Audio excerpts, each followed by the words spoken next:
Manuel Luque, en los años 80, fue el presidente de la empresa CAM. Si os acordáis, es la empresa que por aquel entonces fabricaba los detergentes de color y de flor. Y su cara se hizo muy conocida por la televisión, por un eslogan publicitario que muchos de los que estáis aquí recordaréis, que era: busque, compare y si encuentra algo mejor, cómprelo. Algunos publicistas dicen que es el mejor eslogan de la historia, pero la verdad es que es una frase un poco atrevida, porque si buscas y comparas y encuentras algo mejor, ya no compras el producto que yo te quiero vender. Nosotros los creyentes no tenemos algo mejor en nuestra vida. Nosotros los creyentes tenemos lo mejor en nuestra vida. Nosotros los creyentes tenemos al Dios omnipotente, al Creador del universo, al Rey de Reyes, al Señor de Señores, y no solo lo tenemos en nuestra vida, sino que es que además lo tenemos como Padre.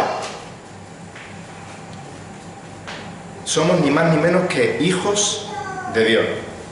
Y lo más lógico sería pensar desde el pensamiento humano que un Dios incomparable, como acabamos de cantar hace nada, un Dios tan maravilloso, nosotros le buscásemos, comparásemos con todo lo que hay en este mundo, y al no encontrar nada mejor, porque no hay nada mejor, pues claro, sin pestañear, sin dudar, nos quedásemos con ese Dios tan maravilloso. Pero la Biblia nos muestra que la lógica humana no funciona así.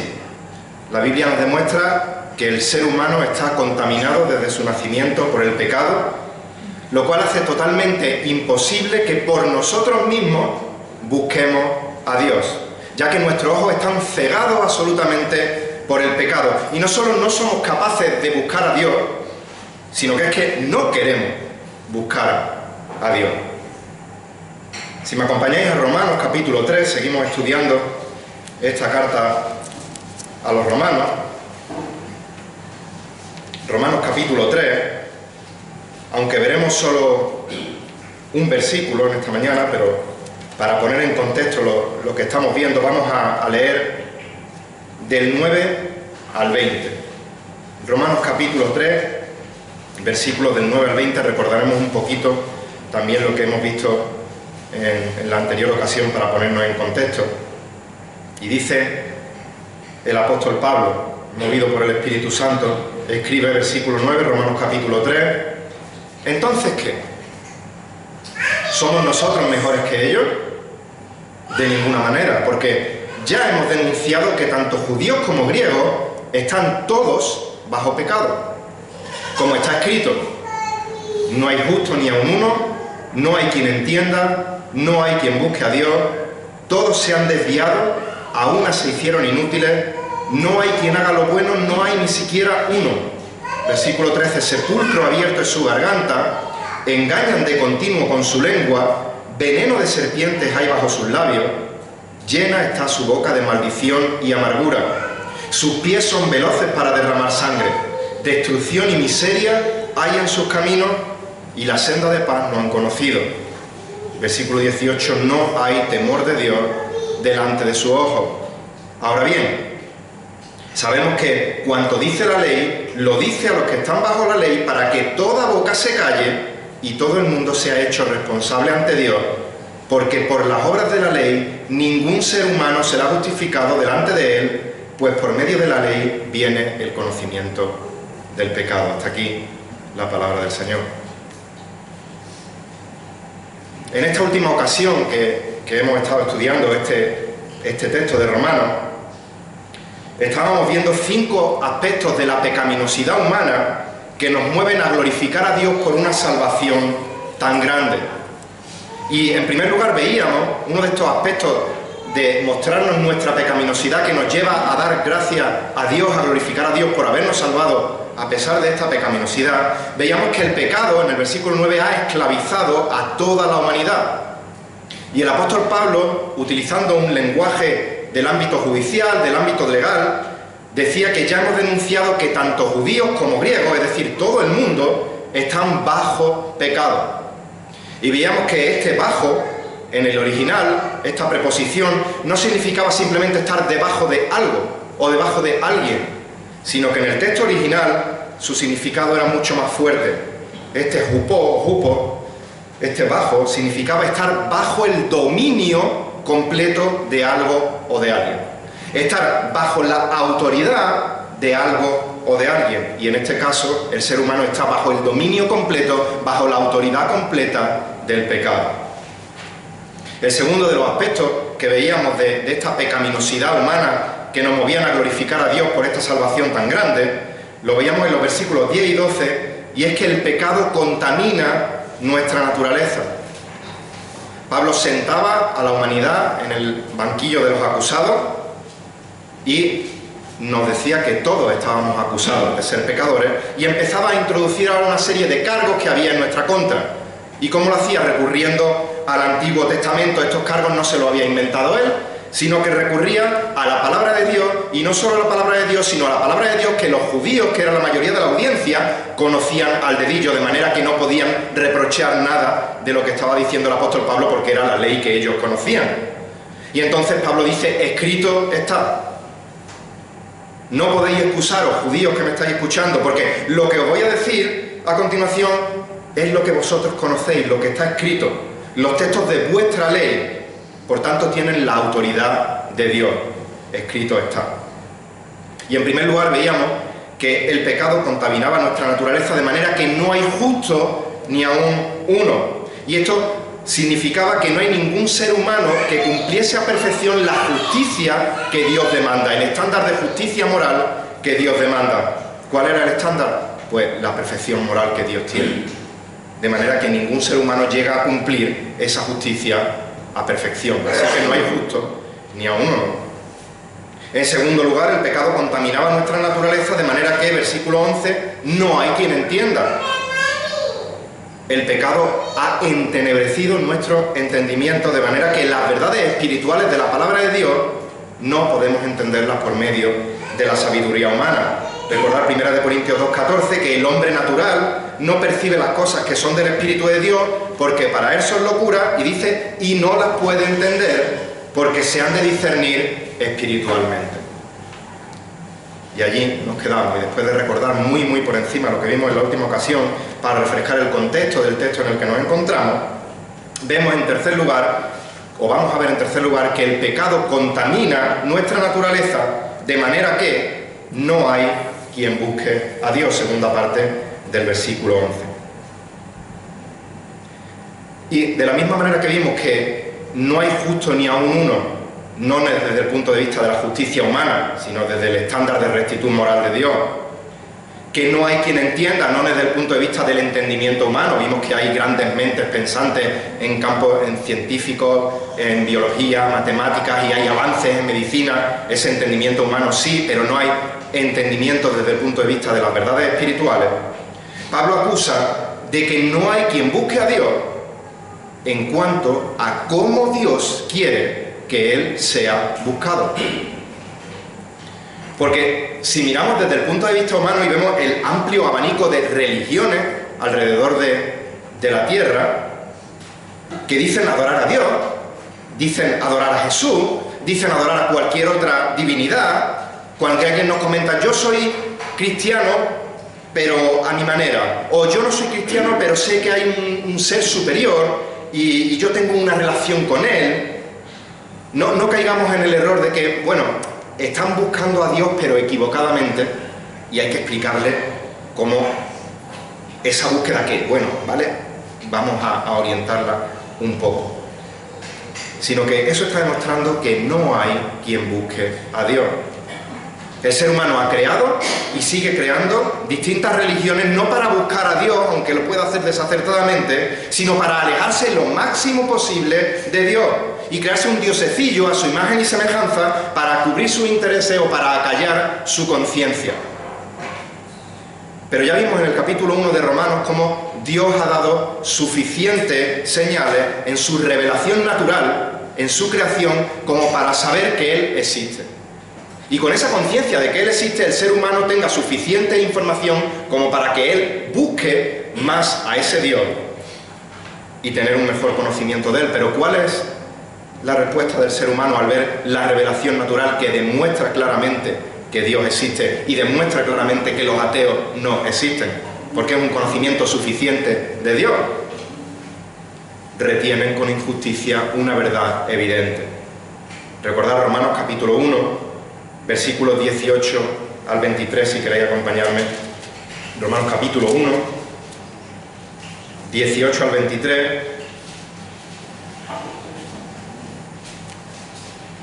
Dice: porque la ira de Dios se revela desde el cielo contra toda justicia, contra toda impiedad e injusticia de los hombres, que con injusticia restringen la verdad, y esta verdad se refiere a la verdad de que Dios existe. Por medio de su creación lo pueden saber, porque lo que se conoce acerca de Dios es evidente dentro de ellos, pues Dios se lo hizo evidente, porque desde la creación del mundo, sus atributos invisibles, su eterno poder y divinidad, se han visto con toda claridad, siendo entendidos por medio de lo creado, de manera que no tienen excusa.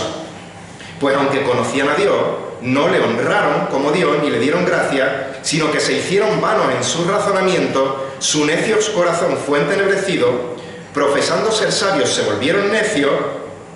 Y ahora dice el versículo 23, y aquí vienen todas las religiones del mundo, y cambiaron la gloria del Dios incorruptible por una imagen en forma de hombre corruptible, de ave, de cuadrúpedo, de reptiles, todas las religiones que ha inventado y que sigue inventando el ser humano.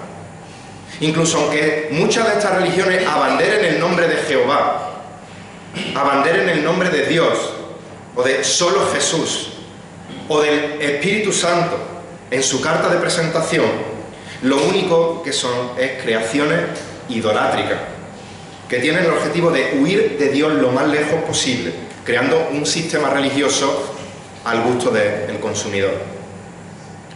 Y los judíos, que son la audiencia principal de esta carta, aunque también está dirigida a gentiles, tenían el privilegio, como vimos, de poseer la Escritura, conocían al dedillo en las Escrituras cómo Dios dice que quiere que se le busque, pero ellos crean una serie de ritos aparte.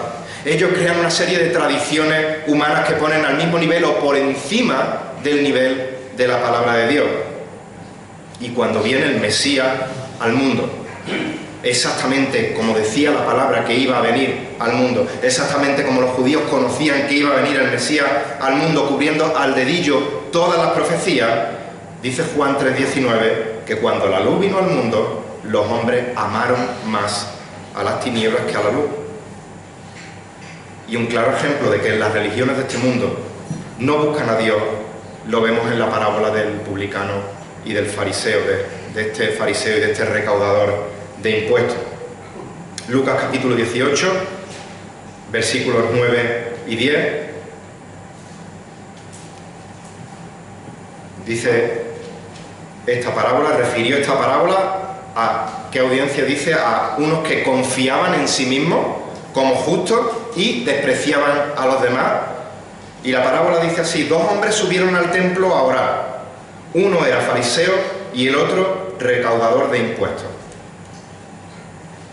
Fijaos que la audiencia eran unos que confiaban en sí mismos como justos y los iba a confrontar ahora con su pecado. Porque dice, y despreciaban a los demás. Claro, la parábola nos dice que los dos suben a orar. Los dos van al templo a orar. Aparentemente los dos buscan a Dios. ¿Pero qué buscaba el fariseo realmente? ¿Buscaba a Dios el fariseo?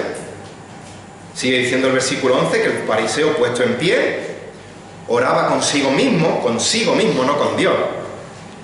De esta manera: Dios, te doy gracias porque no soy como los otros hombres, ladrones, injustos, adúlteros, ni aun como ese publicano.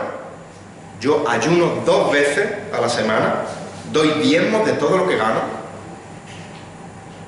Fijaos que el fariseo no estaba buscando a Dios. Dice por el propio texto que oraba consigo mismo, no con Dios. Estaba buscando su propia gloria. Estaba exponiendo públicamente su propia justicia, sus propias obras, las cuales él consideraba como meritorias de ser justificado delante de Dios. Luego volveremos a esta parábola a ver qué es realmente buscar a Dios. Pero como digo, no hay quien busque a Dios, está haciendo referencia a que no hay quien busque a Dios como Dios quiere que Él sea buscado. Y la pregunta es, ¿y cómo Dios quiere que se le busque? Jeremías 29, 13. Jeremías 29, 13. Dice el Señor, Pablo acaba de decir, no hay quien busque a Dios. Ahora dice Jeremías, me buscaréis y me encontraréis. Ostras, se ha equivocado Pablo. A ver qué sigue diciendo el versículo 13. Me buscaréis y me encontraréis cuando me busquéis de todo corazón. O sea que Dios nos ha dado a la humanidad la certeza absoluta de que cualquier persona que busque a Dios tiene la certeza de que encontrará a Dios. Dios no nos da una ruleta de la fortuna en la cual tiramos y tenemos un X% de probabilidad de encontrar a Dios. Dios no ha puesto en el mundo una serie de pistas, de jeroglíficos, de pruebas para que, como Indiana Jones, encontremos, después de pasar muchas dificultades, el santo grial, el arca perdida, el Dios que buscamos. Eso es para Hollywood, eso no es para nosotros. Pero Dios nos dice en su palabra revelada, en su palabra que ha salido de su propio aliento, de su propia boca, que tenemos la seguridad absoluta de que si buscamos a Dios de todo corazón, le encontraremos con el 100% de seguridad. ¿Pero qué acabamos de leer en Romanos 1, 21? El pecado ha contaminado todo nuestro ser. Lo que hablábamos en la anterior ocasión de esta depravación total o esta incapacidad total o inhabilidad total del ser humano. Y nos dice Romanos 1:21 al final del versículo que su necio corazón, nuestro necio corazón, fue entenebrecido. De manera que es imposible, por méritos humanos, que podamos buscar a Dios de todo corazón, porque nuestro corazón está entenebrecido por nuestro pecado, de manera que no hay quien busque a Dios. Pablo no está contradiciendo a Jeremías, ni Jeremías está contradiciendo a Pablo. Dice Isaías 55, 6 y 7. Buscad a Jehová mientras pueda ser hallado. Llamadle en cuanto está cercano. Ahora, ¿cómo buscarlo y cómo llamarlo? Sigue diciendo Isaías. Deje el impío su camino. Deje el hombre inicuo sus pensamientos y vuélvase a Jehová. Y entonces, dice, el cual tendrá misericordia de él. Y al Dios nuestro, el cual será amplio en perdonar.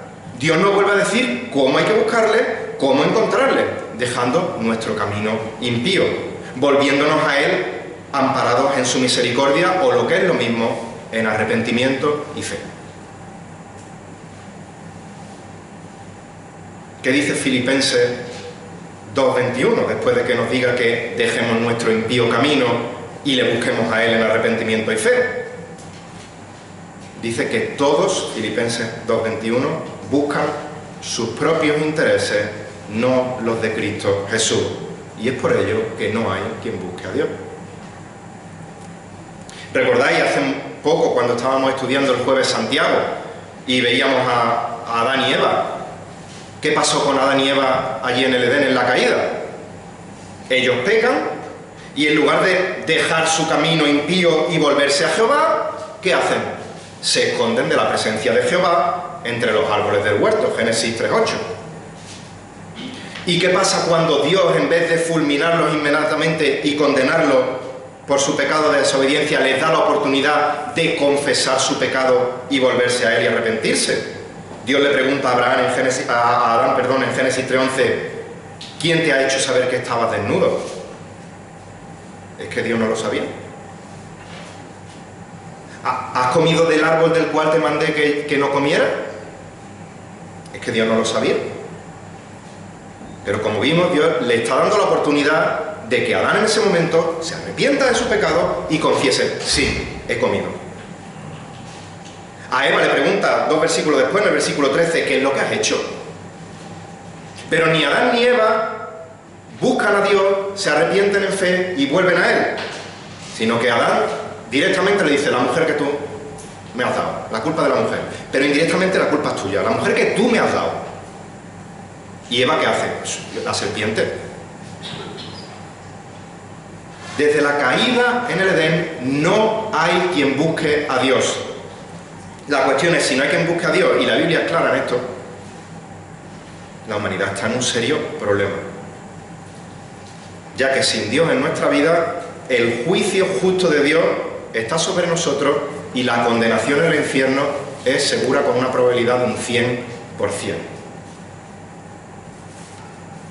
No hay quien busque a Dios.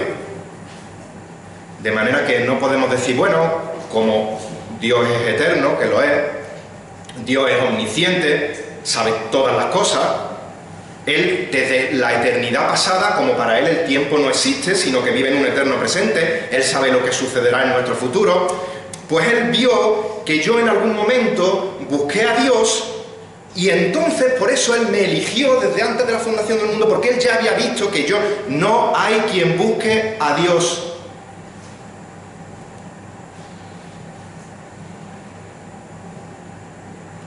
Ahí vienen las buenas noticias. Pero Dios buscó al hombre.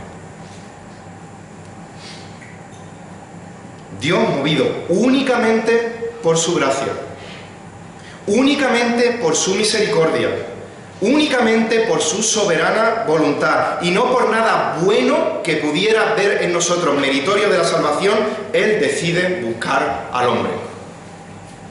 Él decide buscar y salvar al ser humano por su propia voluntad soberana.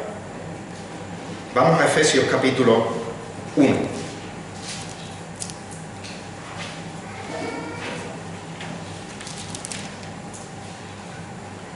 Efesios capítulo 1, versículos del 3 al 14.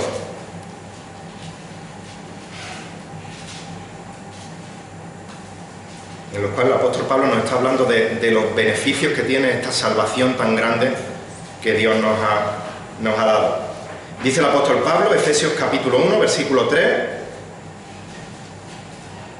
Bendito sea el Dios y Padre de nuestro Señor Jesucristo, que nos ha bendecido con toda bendición espiritual en los lugares celestiales en Cristo, según nos escogió en Él antes de la fundación del mundo, para que fuésemos santos y sin mancha delante de Él. En amor nos predestinó para adopción como hijos para sí, mediante Jesucristo, conforme al beneplácito de su voluntad, para alabanza de la gloria de su gracia que gratuitamente ha impartido sobre nosotros en el amado. En Él tenemos redención mediante su sangre, el perdón de nuestros pecados según las riquezas de su gracia, que ha hecho abundar para con nosotros. En toda sabiduría y discernimiento nos dio a conocer el misterio de su voluntad, según el beneplácito que se propuso en Él. Versículo 10, con mira a una buena administración en el cumplimiento de los tiempos, es decir, de reunir todas las cosas en Cristo, tanto las que están en los cielos como las que están en la tierra. En Él también hemos obtenido herencia, habiendo sido predestinados según el propósito de aquel que obra todas las cosas conforme al consejo de su voluntad, a fin de que nosotros, que fuimos los primeros en esperar en Cristo, seamos para alabanza de su gloria. Versículo 13. En Él también vosotros, después de escuchar el mensaje de la verdad, el evangelio de vuestra salvación, y habiendo creído, fuisteis sellados en Él con el Espíritu Santo de la promesa, que nos es dado como garantía de nuestra herencia, con miras a la redención de la posesión adquirida por Dios, de Dios, para alabanza de su gloria. Versículo 4, fuimos escogidos en Él. Versículo 5, fue por medio de Él. Versículo 6, fuimos hechos aceptos en Él. Versículo 7, en Él tenemos la redención y el perdón de pecados. Versículos 10 y 11, en Él, refiriéndose a Cristo. Versículo 12, en Cristo. Versículo 13, dos veces más, en Él. Cristo es el mediador de la salvación. La salvación es de Dios de principio a fin. Y luego nos dice encima que fuimos sellados por el Espíritu Santo, el cual es la arra, es la garantía de nuestra herencia futura. La salvación es de Dios de principio a fin. La salvación es de Dios, es mediada por Cristo, es garantizada por el Espíritu Santo de principio a fin. Así que desde antes de la fundación del mundo, en esta eternidad pasada que nuestra mente no llega a comprender y a ubicar temporalmente, hasta la gloria futura con Él, la salvación es obra únicamente según el beneplácito de su voluntad. ¿Por qué? Porque no hay quien busque a Dios por iniciativa propia. Por lo tanto, la persona que verdaderamente busca a Dios es la que responde positivamente a la iniciativa que Dios ha tenido de buscarle primero a Él. Dice 1 de Juan 4:19, nosotros amamos. ¿Por qué? Porque Él nos amó primero. Si Dios no nos hubiera amado primero, nosotros no podríamos amarle porque no hay quien busque a Dios. Dios, por medio de su Evangelio, el cual es el único medio que Dios ha determinado para salvar al pecador, por medio de su Evangelio regenera el corazón, da vida espiritual, de manera que entonces sí podemos buscarle a Él. El Evangelio, la obra de Jesucristo en la cruz del Calvario, es el único medio de salvación que Dios nos ha provisto.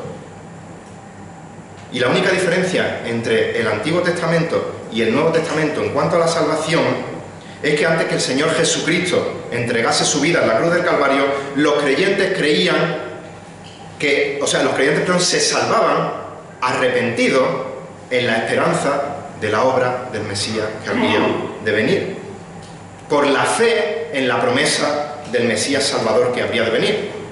Y después de Cristo, después de la obra de Jesucristo en la cruz, la salvación es en arrepentimiento y fe, en el mismo arrepentimiento y fe que aquello del Antiguo Testamento que estaba en el Mesías que había de venir, pero ahora en la obra que hemos visto del Mesías que ha venido, que Jesús hizo ya en la cruz. Antes de Cristo, después de Cristo, la salvación es únicamente por medio del Evangelio, por medio de Jesucristo.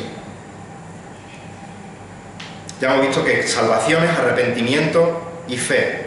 Al leer en Isaías, deje el impío su camino, deje el hombre su inicuo pensamiento, vuélvase a Jehová, el cual tendrá misericordia, y al Dios nuestro, el cual será amplio en perdonar.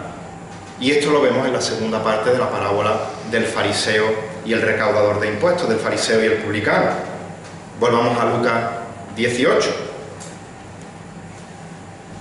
Pregunta fácil. ¿Quién está relatando, quién está contando la parábola? Y quiero que me respondáis. Jesús es el que la está contando, ¿vale?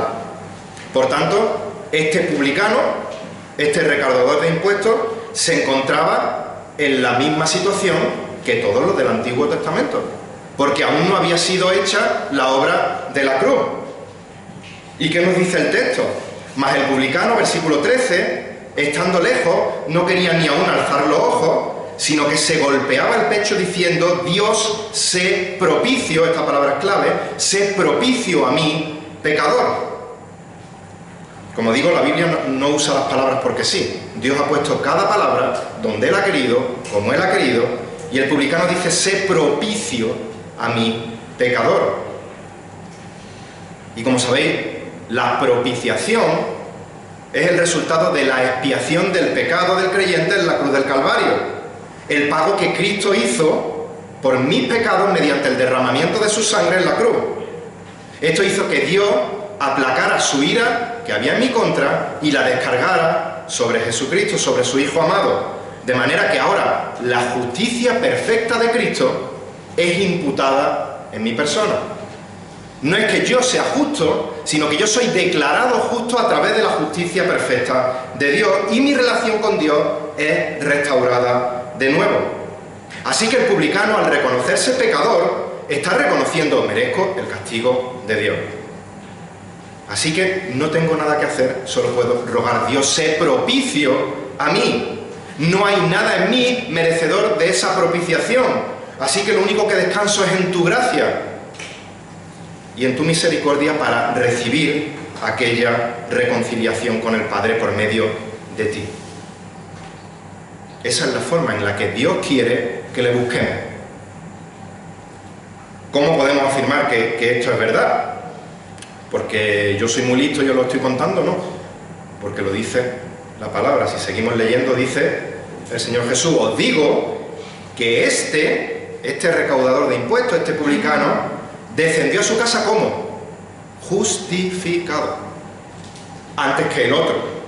Porque cualquiera que se enaltece será humillado, y el que se humilla será enaltecido.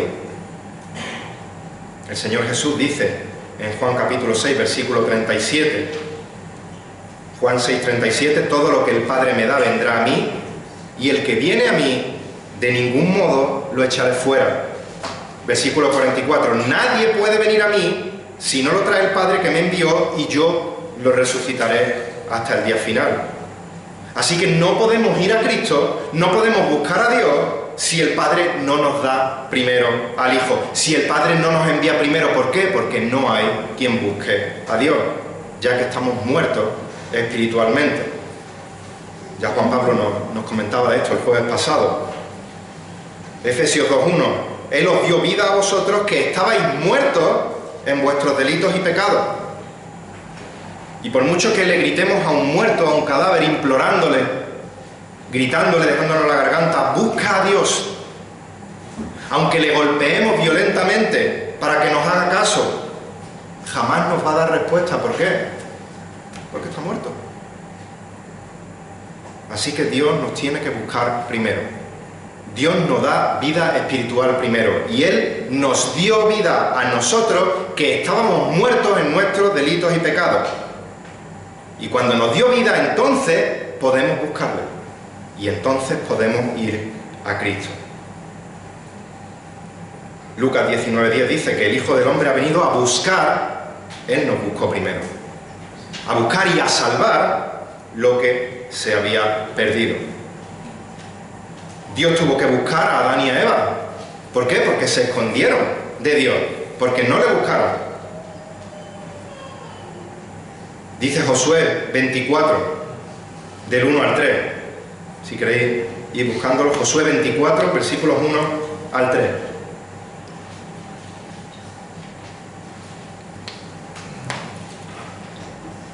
Entonces Josué reunió a todas las tribus de Israel en Siquem, llamó a los ancianos de Israel, a sus jefes, a sus jueces y a sus oficiales, y ellos se presentaron delante de Dios.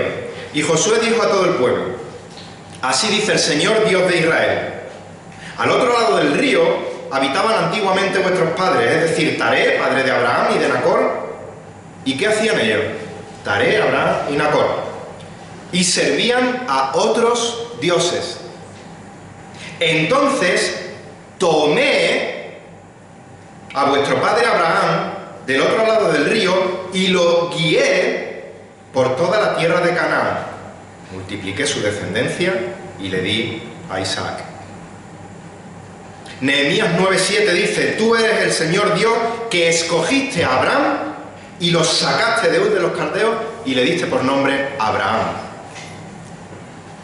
Dios buscó a Adán y a Eva porque no le buscaban. Dios buscó a Abraham porque Abraham no buscaba a Dios. Abraham buscaba a otros dioses y Dios tuvo que sacarle de Ur de los caldeos, tuvo que guiarle hasta ponerle por nombre Abraham y establecer un pacto con él, porque Abraham era un idólatra que no buscaba a Dios. ¿Por qué? Porque no hay quien busque a Dios. Dios tiene que buscar al hombre primero, porque no hay quien busque a Dios. Por lo tanto, si esta mañana estás aquí sin Cristo,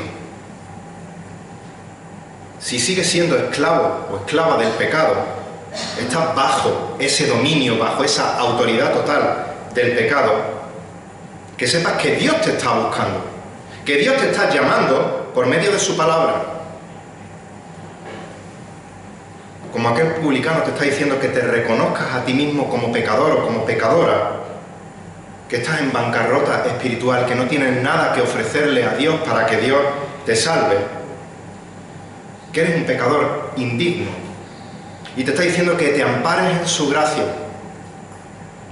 que aunque mereces su castigo, acudas a Él en arrepentimiento y fe, como este publicano, con las manos vacías, sin nada que ofrecerle, excepto tu pecado, y que en arrepentimiento y fe le diga: Dios, sé propicio a mí, pecador. Esa es la manera correcta de buscar a Dios. Así es como Dios quiere que le busque. Y tienes la seguridad de que si buscas así a Dios, como hemos visto en Jeremías 29:13, si le buscas de todo corazón, le vas a encontrar con un 100% de seguridad.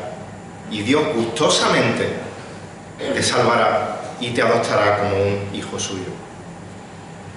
Y aquellos a los que Dios ya nos buscó, aquellos a los que Dios ya nos salvó, aquellos que hemos encontrado a Dios y le hemos confesado como Señor, como Salvador de nuestra vida, sigamos buscando a Dios día a día.